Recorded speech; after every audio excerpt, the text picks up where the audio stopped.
Randall, my friend, it is Hey! so good to see you. You too. How's it going? It's going well. I'm so happy to be here with you today. Yeah, thanks for having me. It's a big celebration. It's your book birthday. Yeah. So book my actual birthday is not till September, but we can do a little bit of both, right? Yeah, absolutely. We can celebrate for sure. Yeah, so it's so good to see you, and I'm so happy to have you on and to be able to chat about your book that launched. It was a pandemic book. It was like a pandemic baby, but a pandemic book. Yeah, March 7th, and then the world shut down a week later. Yeah. So why don't you go ahead and tell us a little bit about who you are, and then give us sort of a synopsis of your book. All right. So my name is Kyle Anderson. I am a special ed teacher in Las Vegas, and been teaching now. This is my 16th year, so I've been doing it for a little bit of time. Most of it was in Las Vegas. I did have a 2-year stint where I lived in northern Nevada, lived in Reno, taught in the capital city of Carson City for a couple of years, and then moved back to Las Vegas in the middle of the pandemic, which, moving is never fun, but doing it in the middle of a pandemic we'll just let your colorful imaginations fill in the blanks at this point about what that was like. So, but yeah, during that time when I was up north, I wrote this book. I wrote To the Edge: Successes and Failures Through Risk Taking. And what I like to tell people is that it's autobiographical, but it's not just a straight, here's the story of my life kind of deal. It's a deep dive on different times in my life where I've taken risks, and it's big risks, it's little ones, and really analyzing those and seeing how they shaped me as a person, as an educator, especially the educator part.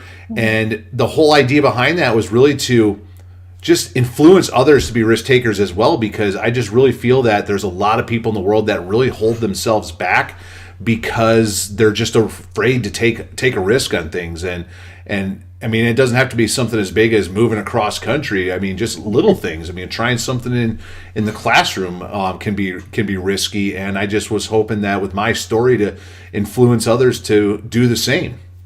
Yeah, that's awesome. I love that. And nothing, there's that, I'm not gonna be able to come up with the quote off the top of my head, but something like, if you want to do something, if you don't try, you're never going to do it. Right. Like you have to at least try. Otherwise, for sure it's not going to work. And right. And so risk taking is a huge part of that, because anytime we step out of our comfort zone, that's going to be a risk. So, all right, so I'm going to jump right into some of these questions that we have, and you started to answer this a little bit, but why did you decide to write To the Edge? Like, what was the sort of the origin story for that?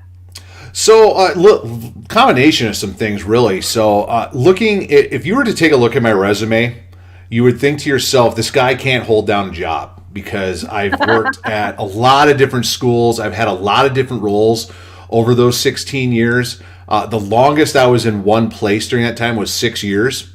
And like I said, I've done a lot of different things during that time. And so that was kind of part of it, was that it's not necessarily because I can't hold down a job. It's because I was willing to try a lot of different things. And some of the stuff I really, really enjoyed. And some of it, not so much. And it didn't work out for me, but it was something that I thought it would make for a good story, a good lesson on trying some different things. But I have to give a lot of credit to a couple of people that really helped me to put this into book form instead of just telling a story with it. And Randall Sampson is one of those people. I met him in 2017 at a Q of Nevada event, and he had just published his book, Welcome to the Grind, at that time. And at the time, I was thinking about a book idea, and I've been writing a blog for a long time. And my idea at the time was kind of like, let me take my blog and different things from that and kind of turn it into a book. And I was talking to him about his writing process and everything, and he really kind of encouraged me to get going with the whole writing process and backed me 100% along the route and everything.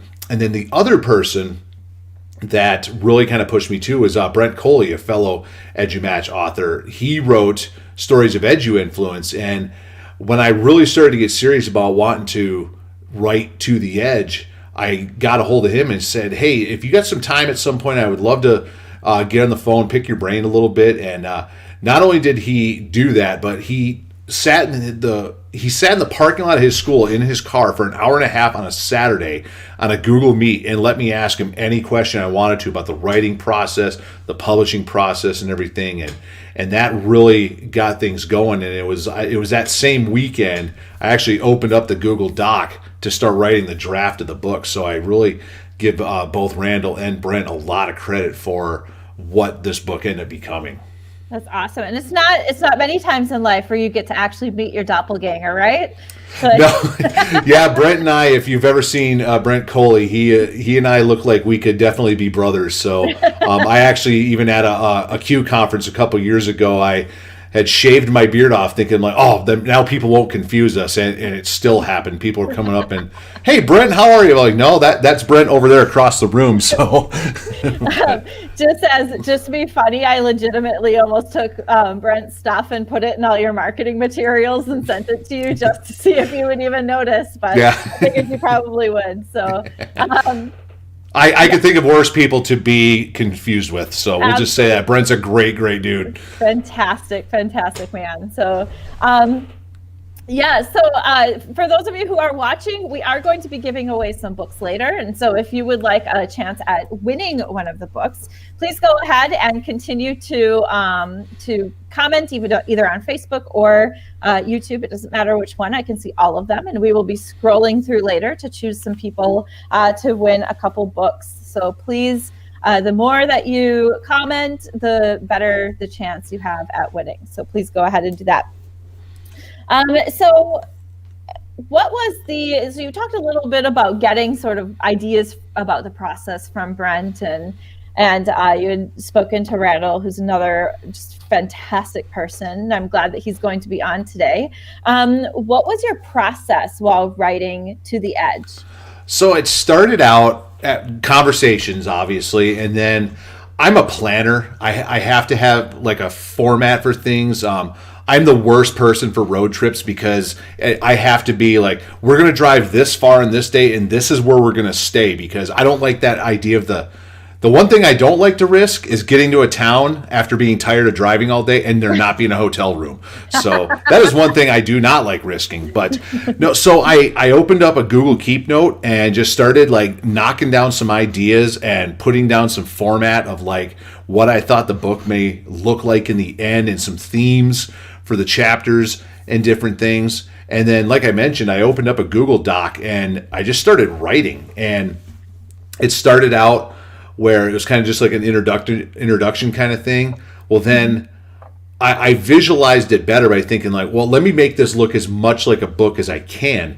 So I put like a mock cover page on there with a mock title and whatnot. And then I had a table of contents where I had a list of the chapter titles, and I even went as far as, it started out as just as themes for the titles, but then I even went along, I'm like, you know what, this is what I think the title needs to be, and I knocked out the title of the chapter right then and there. And then when I got to each chapter, as I would start it, I'm like, well, this is what I think I want for the chapter to look like. And if you get into the book, and we're actually going to talk about this a little bit more in a little bit, I have song quotes at the beginning of each chapter, like little italicized song quotes, everything. I put those there, centered those, and then wrote out the chapter and did that with each and every one. And then once I got to the end, then I had my works cited, bibliography, whatever you want to refer to it as, and just tried to make it look as much like a book as possible, just because for me, visualizing it that way made it work a lot better, just rather than having it like, oh, here's a document over here, it's titled chapter whatever, and here's another notes one over here, and just having it all in one place. Well, and then I'm a stickler when it comes to editing things. I have to edit as I go. So anytime I saw a mistake, I'm fixing it. I have Grammarly open, and every time Grammarly's stopping me, sometimes in the middle of a thought, and I'm fixing things. So it was funny because when we did get to the actual editing process, the editor's like, man, I didn't have to clean up much of anything at all in regards to like grammar and whatnot. I'm like, that's because I'm a stickler for that. So, but yeah, so I mean, it was, and And when it came to the writing part as well, part of that too is like people ask, how long did that take you? So I started writing in March of 2019, and over the course of about 3.5, 4 months, I got through half of what ended up becoming the book.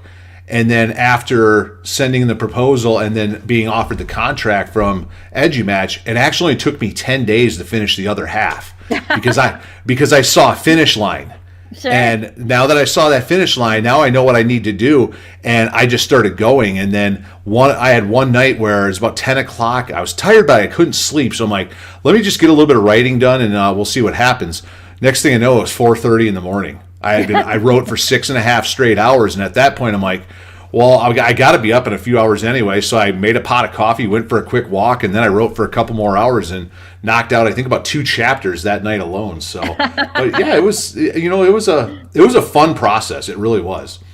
Yeah, and I love hearing about different authors' processes because everybody has their thing, like their one thing that works really well for them and that helps them get through sort of, and like, I think that's crazy. I don't think I could ever sit up all night long and work like that, no matter how much the coffee. So that's awesome that works. That worked for you for that. Yeah, it was only the one night. I didn't do that the whole time. So. So Melissa is joining us, and Melissa said the song quotes are a clever way to set up each chapter. Gave me perspective. So Melissa is a fan of the book for sure. So we're coming upon our time where, because this is a party, of course, we have people knocking at your door, and so we're going to invite our first couple guests in that I'm super excited about because I have not seen their faces besides on social media for a very, very long time. And so we are going to bring in our friends, Adam and Catherine. Hey, happy birthday. Hey, what's up? How are you? Good. I'll bet we're in our wine cellar, so if we were in person, we could give you some wine. Of course, Kyle likes the beer. We would have to do a beer. Hey, you took me to a really good winery last time we saw each other in person, and I even sounded like a wine snob like the two of you when we were there, so it was fun. Right. Well, Kyle's coming over in a couple of weeks, so I guess we can definitely do something. Yes, we have some fully vaccinated folks that are going to be able to see each other in person in a few weeks. I'm looking forward to that. Wow. Yeah, that'll definitely call for some wine for sure, since Indeed. we're on a year now of not seeing people. So yeah, absolutely. Well, Adam and Catherine, can you guys, for anybody out there, if there's anybody in the whole world that doesn't know who you two are, can you please just give a little bit of an introduction of yourselves, please? Sure. I'm Catherine, and this is Adam, and we are not needing to practice social distancing because we are married, so we're good on that front. Just want to be real clear. To each other. And Melissa's right, no wine for me because we are expecting. So yeah, so that's big news. But yeah, so we have known Kyle for, how long have we known Kyle? Gosh, it's been like 5 years, I think. Yeah, it's been a few years. I believe, if I recall, we met on Twitter probably in 2015, but I think our first in-person was Q17, and that was when we unfortunately didn't have anybody show up for the Q of Nevada event, and we had $300 worth of catered food to get rid of, and the two of you walked in like, sit down and eat, let's do this. We're good, we'll be here. First thing Kyle, I was like, man, you're a lot shorter than I ever thought you were. I'm not very tall. But I'm 6'2", so a lot of people are short to me. So I mean, yeah, you have to take that into consideration for sure. Yeah, well, congratulations on the baby, you guys. I saw that announcement on Instagram or one of the socials. So congratulations on that. So you guys are going to have a true pandemic baby. Like, Kyle had a pandemic book, but you guys are going to have a pandemic baby. So That's true, yeah. Get all the bases covered. So can you guys just give me a little bit of information, or give the listeners a little bit of information? Like, did you guys get a chance to read the book? What did you think about the book or Kyle's work? Anything you have to say about that? Well, I read that book like the second it was available. I was all on it, and I've been thinking about it the last couple of days. You know, when I come on here, how am I going to talk about his book? And so much of what's in his book, I'm not sure, did I read it in the book or did it was a conversation? Because I think during the pandemic, Kyle and I think, have become closer than ever before because we've used a variety of platforms like Marco Polo, especially, and these other social medias to communicate constantly. So I'm trying to figure out, this is a story that he told me or did I read? So I read that book. I jumped there quickly and I did a bunch of book snaps on it. And for the life of me, I don't know where I put those book snaps. So I got to read again. But just the whole idea, the whole ethos of his book about the risk taking, it's how we want to model students for learning, because so many kids are afraid to ever be wrong, to make those mistakes. They have no problem doing it when they're playing video games or when they're learning. And I think all Kyle's experiences that he shares, I know we talking about his moving across the country, that's a huge leap of faith. And it's just a kind of a good theme that I like to bring back to the teachers and students that we serve. And I think that topic is even more important now, perhaps, because we've got all of these administrators and educators coming back, hearing all about learning loss, and are we going to? I'm afraid that we're going to lose that risk-taking spirit, of allowing kids to say, it's okay to try something and fail. It's okay. We're going to learn from this, and so I hope that we don't turn into a bunch of standardized worksheet handouters again with all of this talk, post-pandemic. So it's I think it's timely, right? Very timely right now. Yeah, and Adam, you just said about the whole leap of faith thing and putting together, Kat, what you just said too, is that you can't take a leap of faith without risk taking. They go together, right? There's no leap of faith you've ever taken that didn't involve some risk. And as far as going back with this learning loss, can we take the risk of maybe assuming that we can continue some pretty awesome learning in the future without necessarily going back to those, that's going to feel like a risk to a lot of people, right? Is jumping forward instead of going back to assuming that the only way we can account for learning loss is through our old tactics. So on that, almost that of what you're saying, Catherine, is going to be a leap of faith. Which is why those that are concerned about that need to get the book. That's right. Yeah, that's right. Nice segue. Love that. Yeah, that was great. Thank you for that, because I kind of missed it, but you got me on the right track, so thanks. Yeah, absolutely. So, Kyle, anything that you wanted to talk to Adam and Kat about while we have them on? Well, Adam said that he and I have become closer over this year, and I absolutely agree. I think we talk on a daily basis, I think, at this point, where whether it's over Marco Polo, the video chat app, or text messages or whatever, or the occasional phone call, I honestly do agree that we are closer than ever, and we live 6 hours apart. And, there's been obviously not the chance to be able to see each other. And in a couple of weeks when it gets to happen, it's going to be, as the kids like to say, it's going to be fire. So I'm really looking forward to it. And, while I've talked to Kat quite a bit as well too, but Adam and I just have that, we've agreed on this 100 times, that if we would have known each other in high school, I think there'd have been some nights in jail possibly, because we're so similar in so many regards, and it's a shame it took us so long to meet, but at the same time, though, we're making up for all that lost time with everything from especially this last year. So, and I love both of you like family, and can't wait to see you in a couple of weeks. And I thank you for your support and coming on here and sharing your thoughts and everything. I appreciate it. We wouldn't miss your book anniversary. Yeah, I was like our spirit animal. We're all risk takers. Right. And I'm an animal because I look like one right now. So. Is that right? Okay. Well, it has been such a pleasure having you guys on. And again, congratulations on, which I know it's a couple years down, but both your wedding and the baby on the way as well. I followed all of your beautiful wedding pictures as well. You got married in Hawaii, correct? Was that correct? No. Thank you. Well, we eloped at a local winery, and then we got married on stage at Fall Q. our public ceremony. Yeah. Where did I see all? Didn't you guys have some like very like sunshiny pictures? Yeah, that was at the winery. That's the place we took. Oh, that must be what I'm thinking of. Yeah. Okay. Yeah. Beautiful pictures. I saw all of those, and I'm so happy for you and the upcoming new edition as well. So Thank you. Thank you so much for being on. We appreciate you taking the time out of your busy days. Thank you. Yep. All right. All right. See yous. All right. That was awesome. I love those guys. Yes, indeed. Yeah. Okay.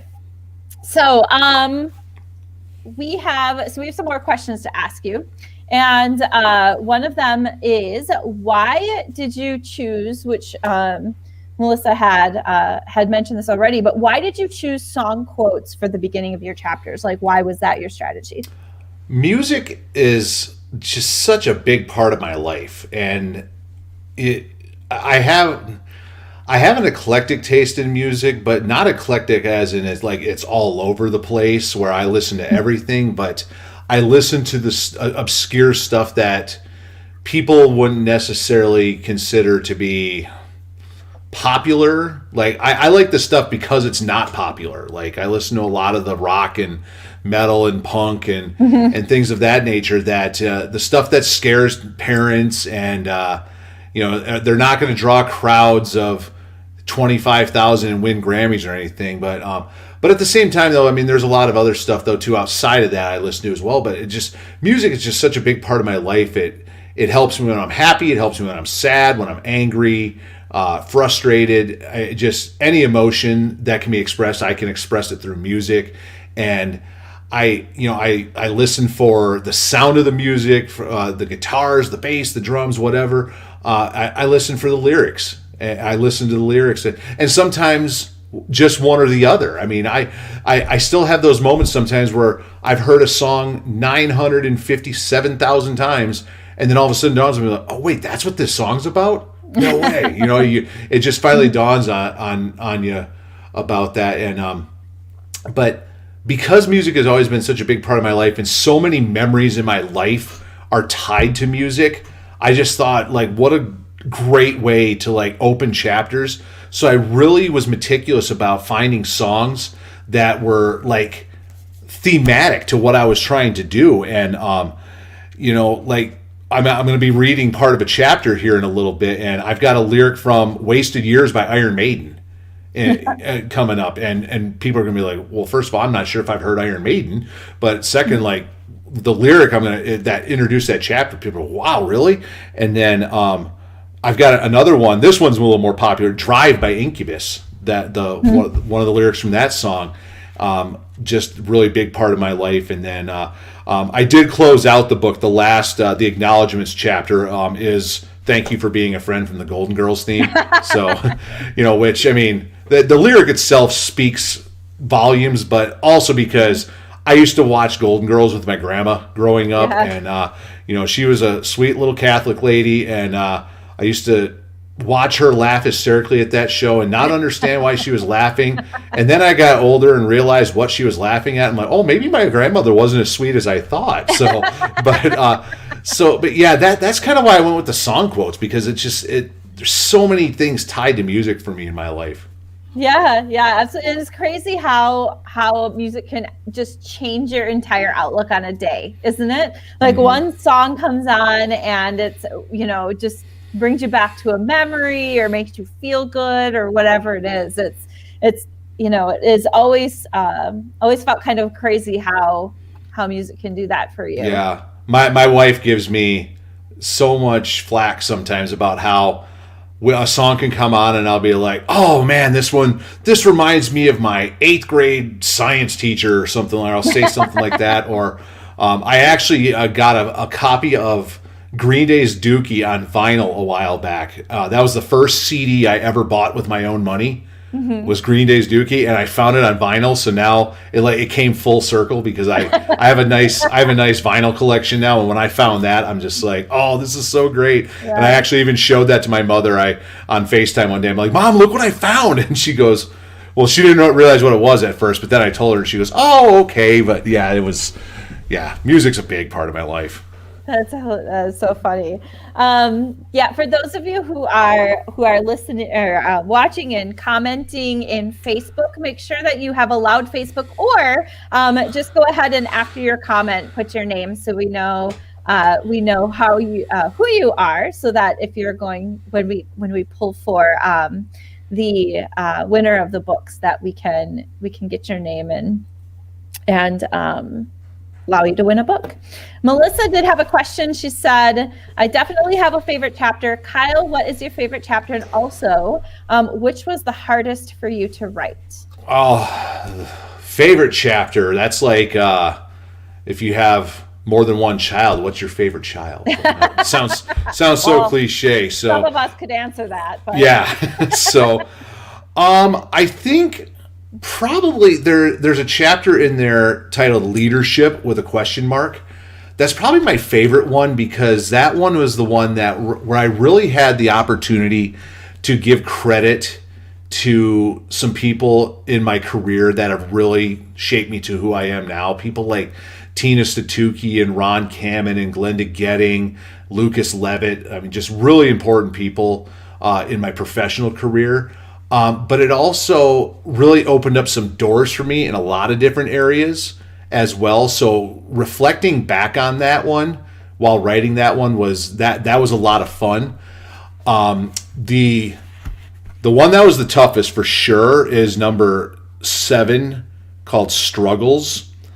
And that one, I don't want to give too much away about it, but it was a chapter where I had to go back and reflect on my brother's passing in 2010. He was only 25 years old, and then the subsequent struggles that I had after that. And I really opened myself up on that one and put some things down on paper to the world that even some of my closest friends and family knew nothing about.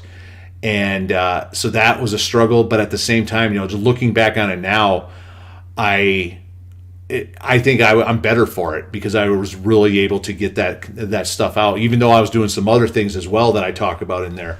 But while that one was the hardest, I would also say that one probably is one of the most rewarding in the long run as well. So. Mm.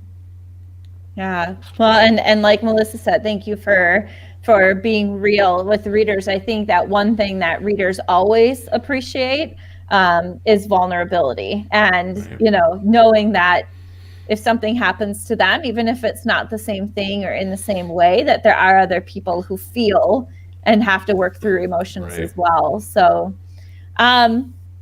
I would really like to move to my favorite part of these launches, or the EduBirthdays, or the launches ever, and that is the author's read. The author's read is always my favorite. So I know that you have picked out a piece of your book to read for us, and so are you ready to do that? Yeah, let's do it. All right, here we go. So this is from chapter 3. Title of this chapter is This Really What I Want in My Life? And like we talked about, it starts out with a song lyric. So, and from Wasted Years by Iron Maiden. But now it seems I'm just a stranger to myself, and all the things I sometimes do, it isn't me, but someone else. My buddy Mike and I got on the escalator. We weren't in a hurry, so we rode rather than walked up. I asked him if the bar was going to be open when we got to the top. He replied he figured if it wasn't, we could pull up a chair at the bar until the bartender showed up. After all, it was a bowling alley bar at a Las Vegas casino. The bowling alley was open 24 hours a day, and the bar connected to the bowling alley didn't have doors. It was just an open area, slightly walled off from the bowling area, so you could hear sports on the TV instead of the sound of the ball striking pins. As I expected, no one was there. It was only a little after 8:30 a.m. on a weekday, even if it was a Friday. But this just wasn't any Friday. Mike and I had called in sick to work so we could watch the United States take on Finland in the medal round of the Olympics. Shortly after we sat down, the bartender showed up. Tall guy with a Swedish accent that we knew relatively well, as we came to this bar to watch sports, bet some games, and play some darts and shuffleboard regularly. He was surprised to see us that early on a day when we were usually working, but when he realized we were there to watch hockey and watch the U.S. take on his country's rival Finland, he promptly poured us each a beer and began to set up for his day. A few hours and a 6-1 American victory later, We had had a few beers, decided to see if any of our friends would like to join us for happy hour, as work was starting to let out.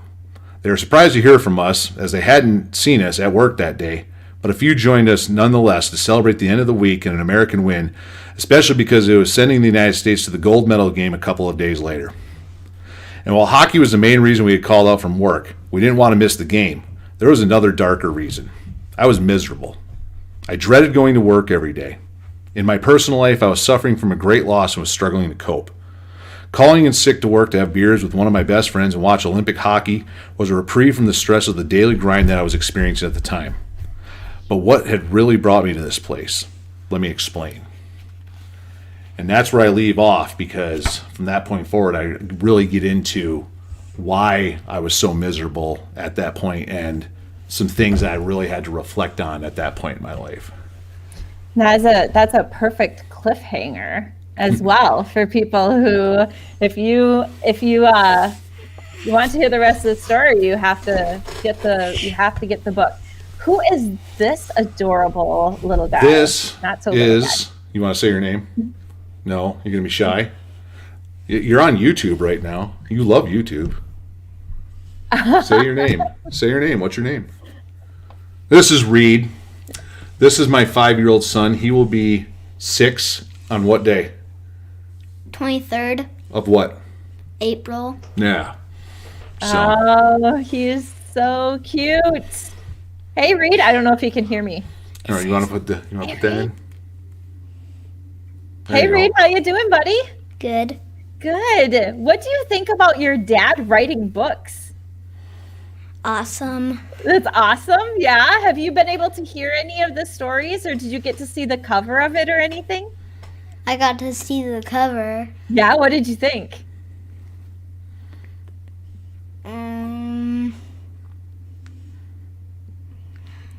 I don't know. You don't Did you know. think it was cool, or would you have done it differently? What do you think?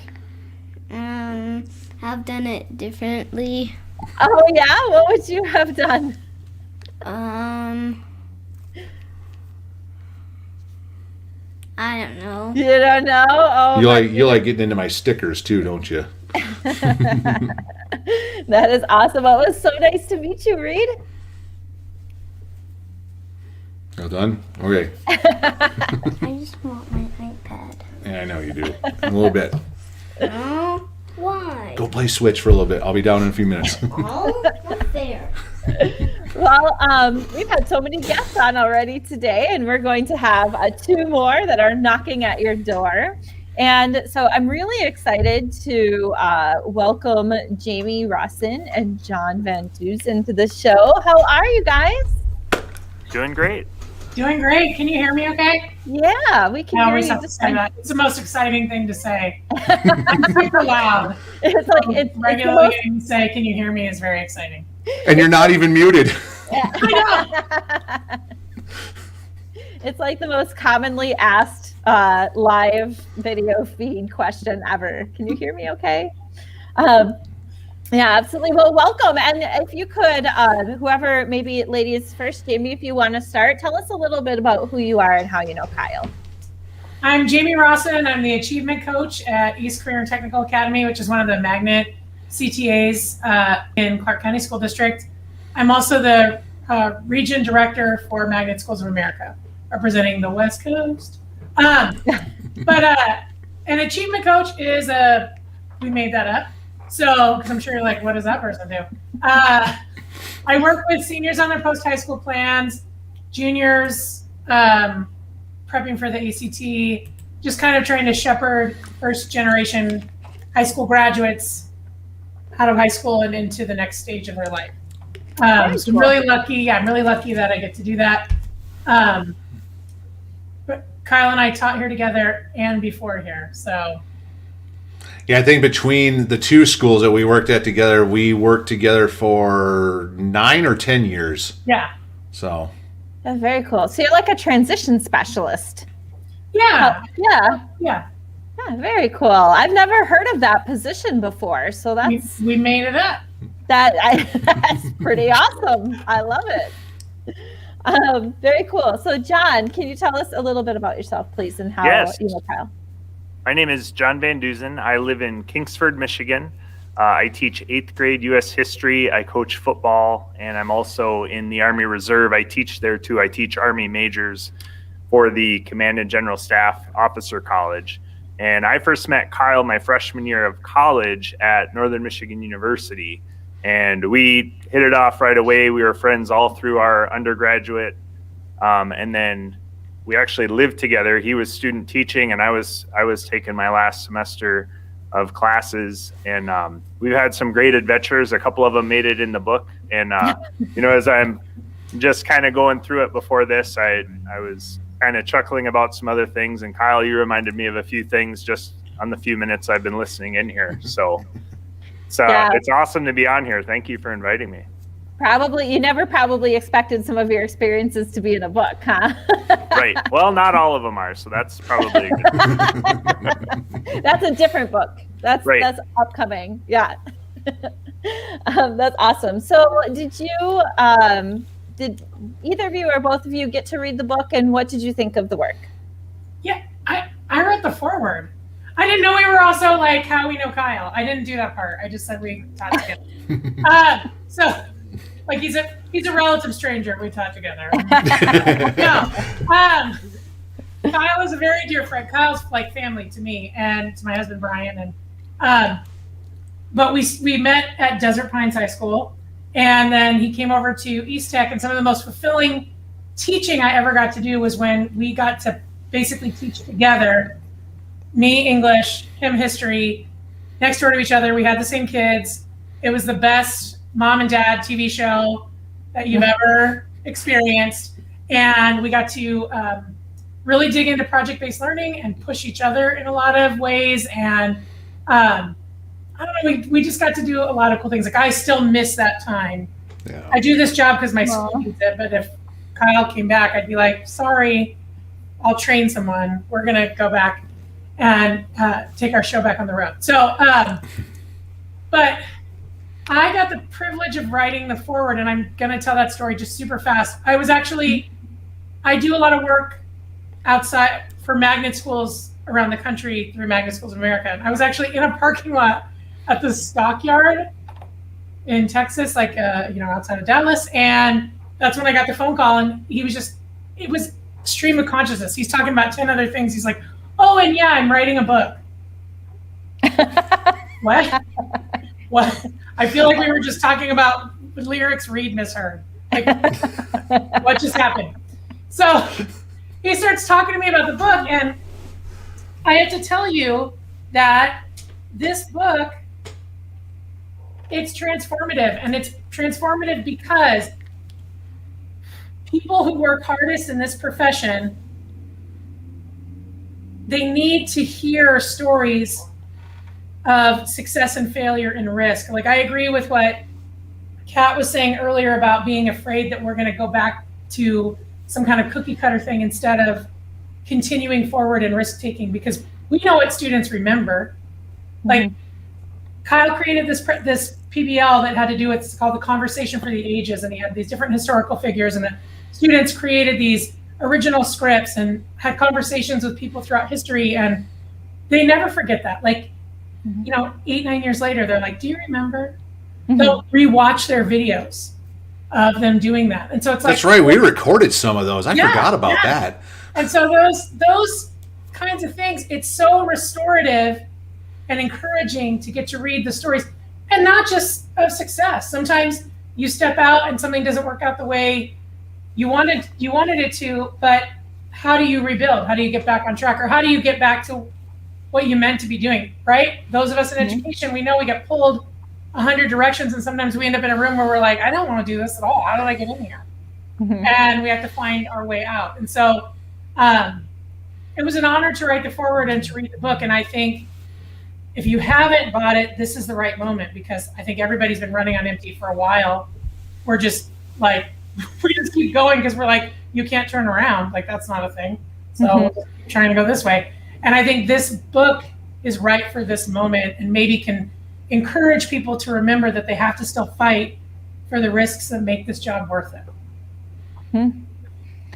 Yeah, Jamie, I think that you should like, I feel like you should take over emceeing this whole thing. Like, I can't do any better than that for sure. So that was amazing. Thank you. And yeah, absolutely. I think that's a wonderful, definitely a wonderful thing to say about the book, especially in this point in time when it feels like everything we do is a risk. It's almost, I feel like over the pandemic, it's been like one big year long of risks.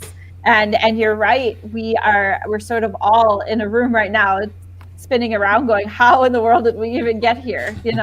And so how do you, not only about risk taking from that standpoint, but how do you get up and move forward from that as well? So I love everything you said. Thank you so much. John. Yeah, well, I have the habit of when I know the author, I read it in their voice. So basically I had Kyle in my head for a few days reading this. Thank you for that. And I think what I really thrive on, and I think a lot of people do, is authenticity. And that's what this book is, because Kyle does share the successes, but also, the parts where he fell down. And the authentic part for me, knowing him all through the college years, is the stories that didn't make it in the book, where Kyle took a risk. Like, I remember one time we were talking about making beer and we're like, oh yeah, that'd be a good idea. The next day, him and our roommate are in, they got a Mr. Beer keg and they're making beer. It's like, oh, you were serious, and this might sound silly, but there was a 5-gallon bucket of Superman ice cream. And, we were college kids. We didn't have any money. And Kyle's like, we're doing it. So we shared our money or whatever and got, who does that? Like Kyle does, And $30 for a 5-gallon bucket of ice cream, by the way. Best $30 the three of us ever spent. That is a steal. It was amazing. And it was Superman ice cream. If Midwest people, if you're out there, Superman ice cream. Best stuff ever. Absolutely. I digress. Sorry, John. No, and that's where the authenticity came in with the book. So when you're reading this, I know there's blogs and there's all kinds of stuff, and you read it and you think to yourself, like, is this a real story? Is this really what this person thinks? And there's no question. And the other thing that comes to mind is when Kyle has an idea, he runs with it. He doesn't just talk about it. I know a lot of us get stuck in the rut of, we think it's a good idea, but maybe it's not, and we overanalyze. And I just think of this book, but also the Beer EDU podcast.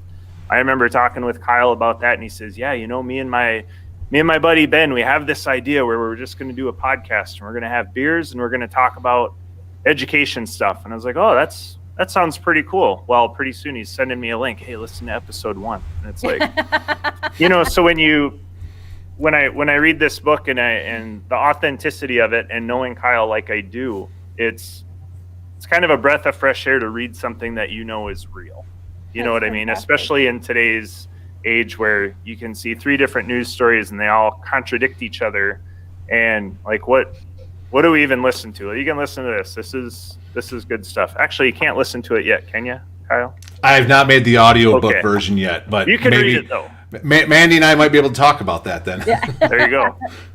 But I think the authenticity and the the fact that Kyle is a doer. He's going to go try to be a principal, like it or not. He did it, And the one thing, Kyle, that I know you did not take a risk on, that I was kind of hoping for, and I think you might have mentioned it in here when you were going through that really rough patch. You had talked about being a barber.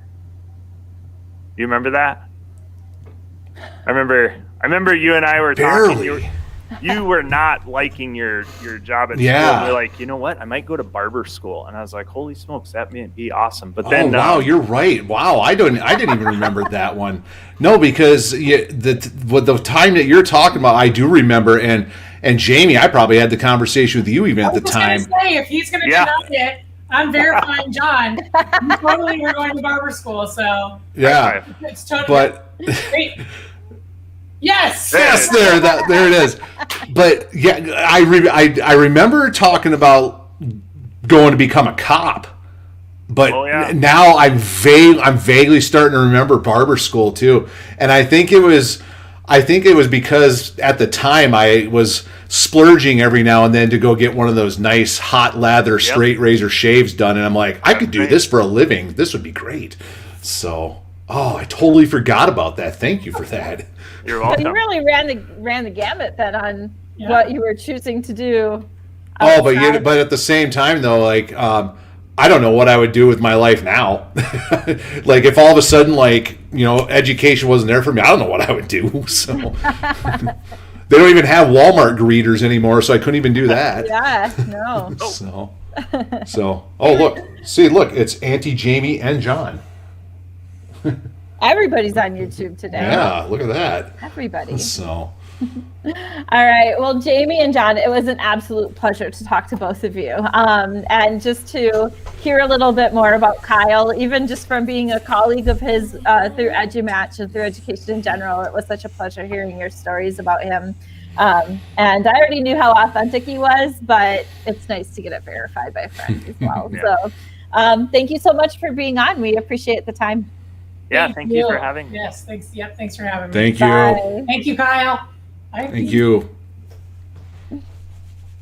All right, that was awesome. Jamie should take over for me. I can't beat that emceeing. I don't think. Jamie is a jack of all trades. She is so incredible, and I'll save the whole story, but let's just say that something in her life, she's basically a class short of having the ability to go become an attorney. But she's like, I don't really want to do it. So no, she's incredible. So that is crazy. Well, I've been so excited with all of your guests, but your last guest is one of my favorite people on the planet, and so I'm really excited to bring on Dr. Randall Sampson here. And so we're going to bring him in. How's it going? Hey guys, how's it going? I hope I'm good. I hope you can hear me okay. Yes. Yeah, absolutely. How are you? Hey, all is well. All is well. I am so excited to be here. And EduMatch is awesome because you guys always have like fresh, crisp content. But it's like, it's almost like you guys have like this crystal ball of looking into the future, because we have just looked over the edge going through this whole coronavirus, and we're still looking at it, and we have to figure out a way of being successful. Mm-hmm. So do we jump this edge, or do we just look at it and kind of back away and go back to business as usual? Mm-hmm. And this book has really been a great guide through some of these dark times that we've had. Yeah. Not that this is like a dark book, but it's very inspirational. Mm-hmm. And provides people some pause. So yeah, but I absolutely agree with what you said, and I had spoken with Kat a little bit about that earlier. Is that it's going to be a risk for some people, administrators, moving forward, knowing that we can disrupt what we've been doing, and so we have the opportunity to change things up and to take the best things that we learned out of the pandemic and move forward with them. But are people actually going to do that? So yeah, absolutely. But yeah, and as Kyle knows, I'm in the Midwest, and he's a Midwesterner, you're a Midwesterner, mm-hmm. and the king of the Midwest is Ohio State football. We all might disagree on that, but I figured if I say it first, then it is such, right? Yeah, we can just get that out of the way. And yep. If I say it first, it'll be such. So, but crazy story though. Speaking of football, I didn't mention this earlier, but when Randall and I met a few years ago, we started comparing, like, oh, where are you from? And he tells me, and we both figure out, oh, we both played college football. I go, well, where did you play? And he goes, I played at this little school in West Virginia called Fairmont State. I go, was a guy named Doug Sams your coach, by the way? He goes, yeah, how would you know that? I go, because he was mine at Northern Michigan University a few years later.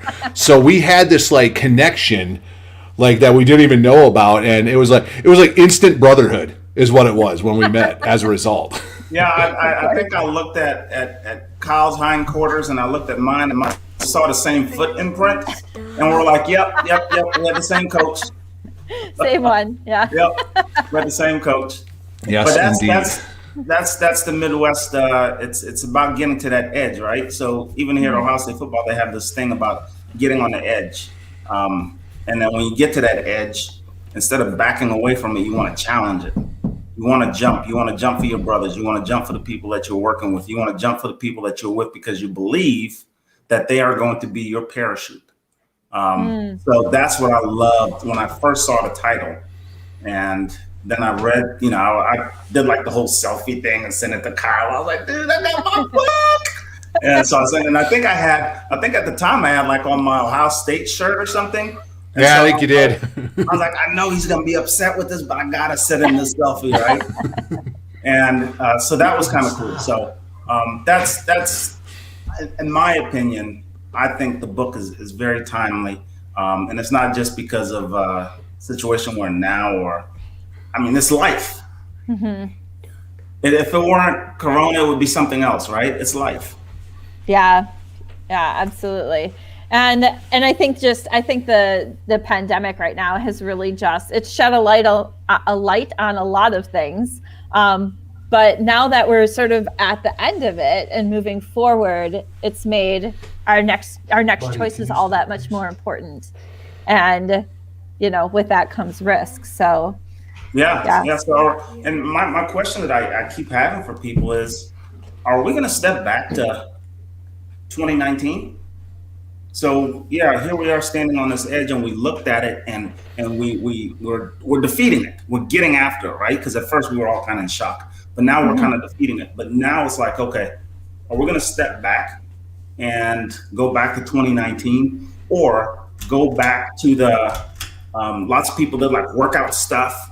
Are you going to go back to laying on the couch again? Lots of people did like mental health, wellness stuff. Are we going to go back to just kind of not taking care of our mental health anymore? No, we found a new way, and we're going to keep pushing forward now. Hopefully we do.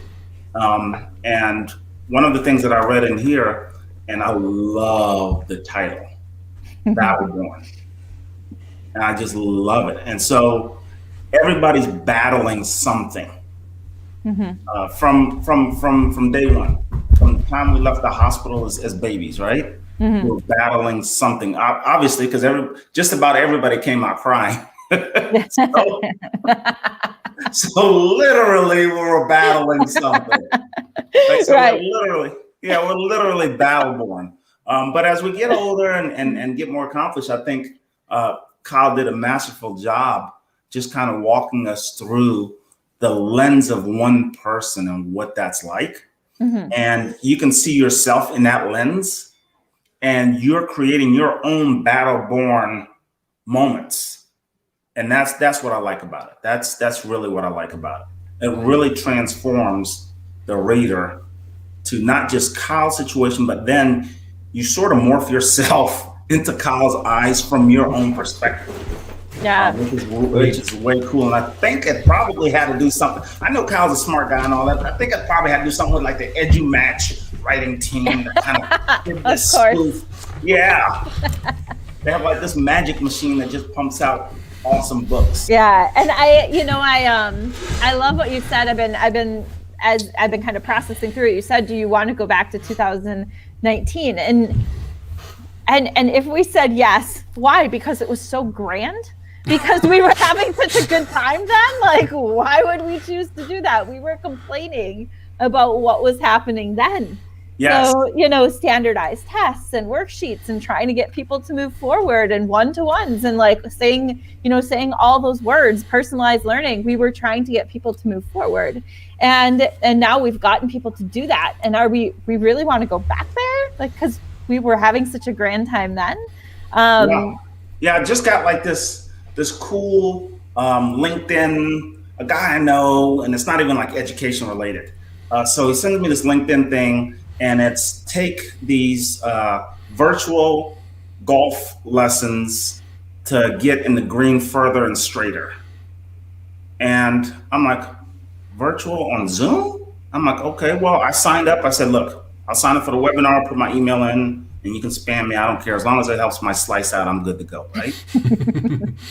But then I'm thinking to myself, like, if the pandemic didn't happen, or if this situation didn't occur, right?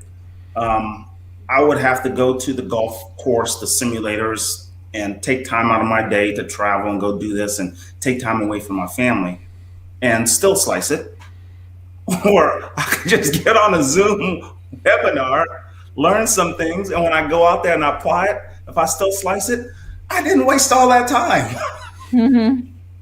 You know, Yeah. it just changes the entire way. And for him, it was a value add because now he gets a potential customer for insurance or whatever it is, right?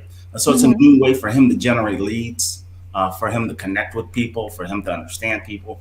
So all of this has changed us. So why would we want to go back?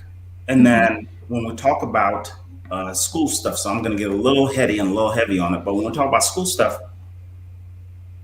who is going to admit, if we go back to 2019, what teacher out there that's watching right now is going to admit, and I'm going to point at the camera, that you are personally responsible for turning on the school to prison pipeline because it's been shut off. For the past year, the prisons are saying, we're not getting any more kids because they're not suspended anymore.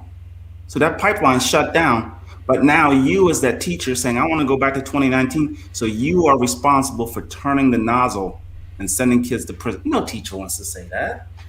No teacher wants to do that. We all understand. So this is a great way for us to have a reconstruction moment in education with a guide, a guide that leads us. Yeah, absolutely. Oh, I love that. I love that you said that and you brought that up because that's so true. And there have been so many things that I mean that the whole pandemic has brought to light, and that's definitely one of them, right? I mean, we can go a lot of ways with that. The school violence, you know, like you can put a whole bunch of stuff in there that the pandemic has really changed, and do we really want to go back? You know, and Kyle's book definitely is a you know, sort of a handbook as to nope. So how do we move forward? You know, how do we get through this risk that we're going to have to take that's inevitable and move past it and move forward? So yeah, I love that. Kyle, you had said some really kind things about Randall earlier and about him being a mentor. I'm wondering if you had anything to say to him now. Just reiterating that same thing. I mean, that first conversation we had back in September of 2017 that really just kind of sparked everything that got this thing off the ground right here. Just from that conversation that you allowed me to pick your brain at Q Nevada at the high school in Las Vegas and pick your brain about Welcome to the Grind, how that worked and everything, and then the phone calls and the texts over the course of the next couple of years and ever since really too. And then, you know, now I just we need to talk more because we don't talk enough, you know, but because I love when my phone rings and I look down and I'm like, oh, because I mean, there's how many times, and Mandy, this is for you too, but how many times in your life do you have your phone, you see it ring, you look at the screen like this and you're like, nah, and you set it down and you'll talk to him later. You know, I mean, but whenever my phone rings and I see it's Randall on the other side, I drop whatever I'm doing and I pick it up because that's what you mean that much to me, my man. And I appreciate that, man. And folks out there have to understand that that's not just a throwaway line. Because I actually called about a week ago. I'm like, Kyle, I need help, man. I've got this thing that I'm doing, and I don't know how to splice it all together, this, that, and the other. And I was like, I'm sorry, man, where are you? He was like, I'm with my kids, and we're visiting with fam. I was like, oh, sorry. He's like, I don't know. I wanted to get it because I knew you were calling. So it's the real deal. It's the real deal. And I tell you what, Kyle, probably, in my opinion, because Kyle's a prolific writer. Like his thoughts, and then it flows into the paper, and it's not necessarily, you know, paper, but like into the text or whatever. Mm-hmm. The one that made me understand and see that Kyle's the real deal was we're at Q, and he's driving back, and he was like, I'm going to be on Route 66. And I'm like, dude, that's like the American story, Route 66. Mm-hmm. And I've like when Ohio State played a national championship, we flew into Vegas and had to drive down to Arizona. I said, we're going to take Route 66 because I want to stop at all the things and do all the Americano things that needs to get done, right? And so I said, Kyle, man, you're going to drive on Route 66. That's pretty cool, dude. And you should do like a piece about that, like your thoughts that you're on Route 66. Not everybody does. I just thought it was just a thing to say. You actually wrote this like blockbuster piece on Route 66. You got to retweet that and repost that, Kyle, because that one was. I will find it, but I know exactly what you're talking about. It was Q17 or 18, but it was the name of that blog post was "A Man and His Thoughts on Route 66," and really, and what that not only that blog post, it was my reflection on that Q conference, and then tying in the history of Route 66 and how I pulled over to the side of the road just to take in the sound of silence. Because it was in the middle of nowhere, and the only sound I heard for 20 minutes was the sound of the train that rolled by shortly after. But what that blog post ended up doing as well is that it became a model for the beginnings of each of my chapters, because each of the chapters of my book begin with a story. And John Carippo gets a little credit for that too. When he did a little read on it as I was writing, and he said, like, you're a great storyteller. Get a story going at the beginning of each chapter, and that's when I turned the beginning of each chapter into a story. It was from Randall, your original idea of that blog post, and then the subsequent writing, and then John's urging too of that. And the one chapter talks like it's like, I mean, I was obviously there, but maybe Randall, you can speak for it. Was I'm talking about the music blaring in the locker room before a game, and then my head coach saying, like, you've got a special guest wants to come wish you good luck today for homecoming. And Tom Izzo of Michigan State Spartan basketball fame walks into my locker room, throws a garbage can across the room, and starts spitting out the side of his mouth. And it was an amazing experience. I still think about that. And I was able to get that down on paper for the world to hear as well. And that's a lot of that is you, Randall, because you encouraged me with that blog post. I just love Route 66. I thought it was pretty cool, But I think that's how it kind of works out, right? So as educators, that's kind of what we do. We have, and the way I look at it is like we are our own Bitcoin. Okay, so we're our own Bitcoin. We have a store of value inside of us. We have the store of value, and we drop Bitcoin dust as we go, and it shares with everybody out there, and we don't realize the effect that it's having on people because it's just this sprinkled dust of Bitcoin store value until we decide that we are done with education because we have just emptied ourselves for other people, which is what we sign up for, which is what we want to do. So yeah, that was just part of the store of value that I do, that Mandy does, that you do, Kyle, and you've done it to many other people before. And I think that's what we do, and that's how we create this synergy. It's just a store of value that we all possess as educators.